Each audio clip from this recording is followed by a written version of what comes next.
Congress, ISF, CPM এরা লড়াই করেছে আর লড়াই করছে। এখনও আমি প্রত্যেক মানুষকে নিয়ে এখনও লড়াই চালিয়ে রেখেছি, লড়াই করছি এই ন্যায় বিচারটুকু পাওয়ার জন্যে। আব্বাস সিদ্দিকীর সাথে কি সাক্ষাৎ হয়েছে? আমি এমনি আব্বাস সিদ্দিকী চাচার সঙ্গে দেখা করি, নওশাদ সিদ্দিকীর সঙ্গেও দেখা করি। বিচার তো দেবে কোর্ট, হাইকোর্টে তো মামলা চলছে, তো সরকারকে আপনি দায়ী করছেন। কিন্তু সরকার সেই সময় বলেছিল আনিসকে যারা খুন করেছে আমি সিবিআই তদন্ত চেয়েছিলাম কোর্টের কাছ থেকে, কিন্তু সিবিআই দিল না। ওই মমতা ব্যানার্জি বলেছিল আমি সিট গঠন করে দিচ্ছি, 14 দিনে যারা আসামি যারা খুন করেছে তাদেরকে অ্যারেস্ট করাবে, কিন্তু তিনি সেই পুলিশকে দিয়েই আর ওই সেবিককে দিয়েই তিনি অ্যারেস্ট করালো, তাদেরকেই কেসটা তাদের উপরেই রাখলো। কিন্তু আমি সিবিআই এখনও পর্যন্ত পেলাম না।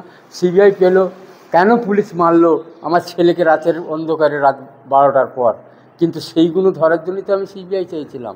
এর মধ্যে তো বড় মাথা ঢুকে আছে, সেই মাথারাই তো পুলিশকে দিয়েই খুন করিয়েছে আনিসকে। আপনি বলতে চাচ্ছেন যে এই যে বর্তমান সরকার চলছে, এই সরকারের আমলে তো বিচার ঠিক মতো পাবে না।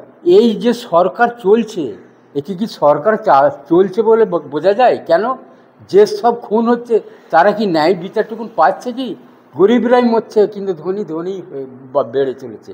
কিন্তু এই তো সরকার, কেন এই সরকার যেভাবে চলছে, এরা চাকরি চুরি করে নিচ্ছে মানুষের, কয়লা চুরি করছে, গরু চুরি করছে, কিন্তু এরা জেলে ঢুকছে।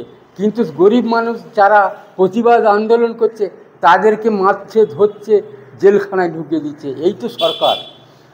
কিছু মানুষ বলে, গরিব মানুষ কিছু বলে যে এই ভারতবর্ষের বিচার ব্যবস্থা বড়দের জন্য সুবিধা আর গরিবদের জন্য অসুবিধা। আপনি কি এটা মানেন?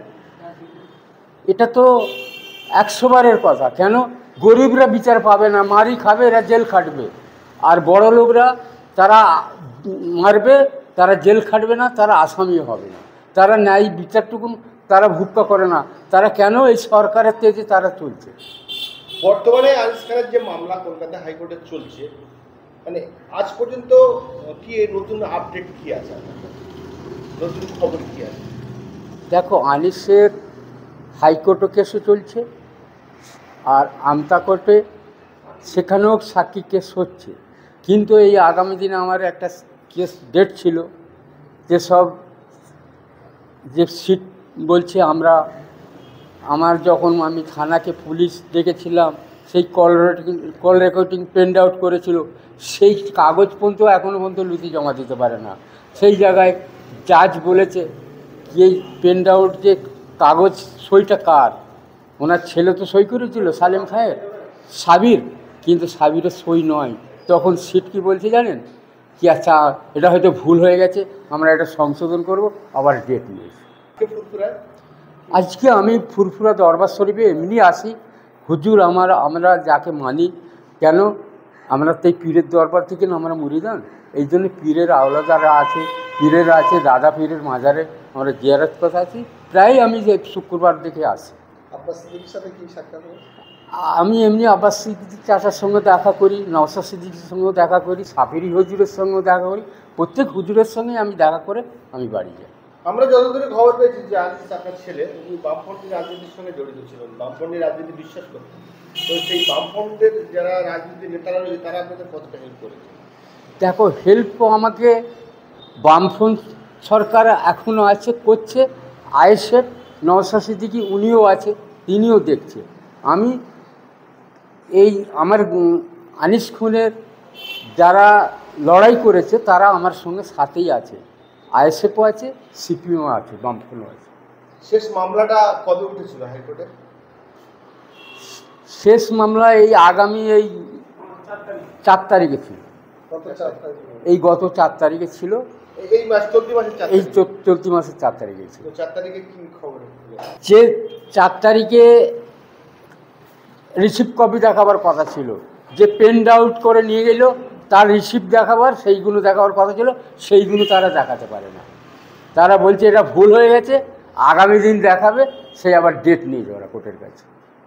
আপনার বয়সে আমার ধারণা আপনি কংগ্রেস আমলেও দেখেছেন, আর বামফ্রন্ট আমলে 34 বছর দেখেছেন, আর বর্তমান মমতা ব্যানার্জির 15 বছরের টার্ম, মানে 14.5 বছর 15 বছর হয়ে গেছে। তো কিছু মানুষ এখন প্রকাশ্য বলছেন যে বামফ্রন্ট ভালো ছিল, এই বিষয়ে আপনার কি মতামত?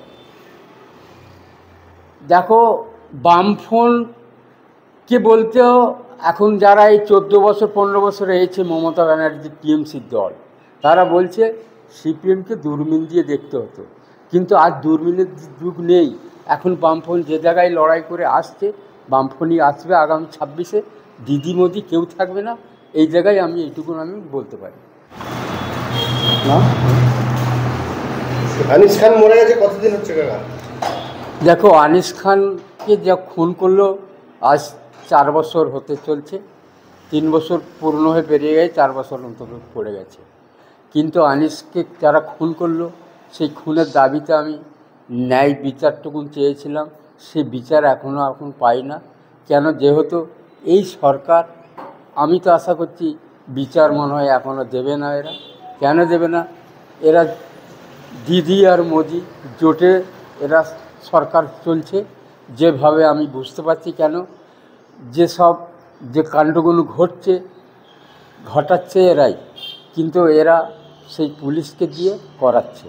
কিন্তু এই জন্যে আমি আনিসের বিচার এখনও কিন্তু পাইনি। সেই বিচারের লড়াই আমিও এখনও চালিয়ে রেখেছি। কিন্তু আনিস খুনের পর অনেক দল, টিএমসি বাদ দিয়ে, বিজেপি বাদ দিয়ে, কংগ্রেস, আইএসএফ, সিপিএম এরা লড়াই করেছে আর লড়াই করছে। এখনও আমি প্রত্যেক মানুষকে নিয়ে এখনও লড়াই চালিয়ে রেখেছি, লড়াই করছি এই ন্যায় বিচারটুকু পাওয়ার জন্যে। বিচার তো দেবে কোর্ট, হাইকোর্টে তো মামলা চলছে, তো সরকারকে আপনি দায়ী করছেন। কিন্তু সরকার সেই সময় বলেছিল আনিসকে যারা খুন করেছে আমি সিবিআই তদন্ত চেয়েছিলাম কোর্টের কাছ থেকে, কিন্তু সিবিআই দিল না। ওই মমতা ব্যানার্জি বলেছিল আমি সিট গঠন করে দিচ্ছি, 14 দিনে যারা আসামি যারা খুন করেছে তাদেরকে অ্যারেস্ট করাবে। কিন্তু তিনি সেই পুলিশকে দিয়েই আর ওই সেবিককে দিয়েই তিনি অ্যারেস্ট করালো, তাদেরকেই কেসটা তাদের উপরেই রাখলো। কিন্তু আমি সিবিআই এখনও পর্যন্ত পেলাম না। সিবিআই পেল কেন পুলিশ মারলো আমার ছেলেকে রাতের অন্ধকারে, রাত 12টার পর, কিন্তু সেইগুলো ধরার জন্যই তো আমি সিবিআই চেয়েছিলাম। এর মধ্যে তো বড় মাথা ঢুকে আছে, সেই মাথারাই তো পুলিশকে দিয়েই খুন করিয়েছে আনিসকে। আপনি বলতে চাচ্ছেন যে এই যে বর্তমান সরকার চলছে, এই সরকারের আমলে তো বিচার ঠিক মতো পাবে না। এই যে সরকার চলছে, একে কি সরকার চলছে বলে বোঝা যায়? কেন? যে সব খুন হচ্ছে তারা কি ন্যায় বিচারটুকুন পাচ্ছে? কি গরিবরাই মরছে, কিন্তু ধনী বেড়ে চলেছে। কিন্তু এই তো সরকার, কেন এই সরকার যেভাবে চলছে, এরা চাকরি চুরি করে নিচ্ছে মানুষের, কয়লা চুরি করছে, গরু চুরি করছে, কিন্তু এরা জেলে ঢুকছে। কিন্তু গরিব মানুষ যারা প্রতিবাদ আন্দোলন করছে তাদেরকে মারছে, ধরছে, জেলখানায় ঢুকিয়ে দিচ্ছে। এই তো সরকার।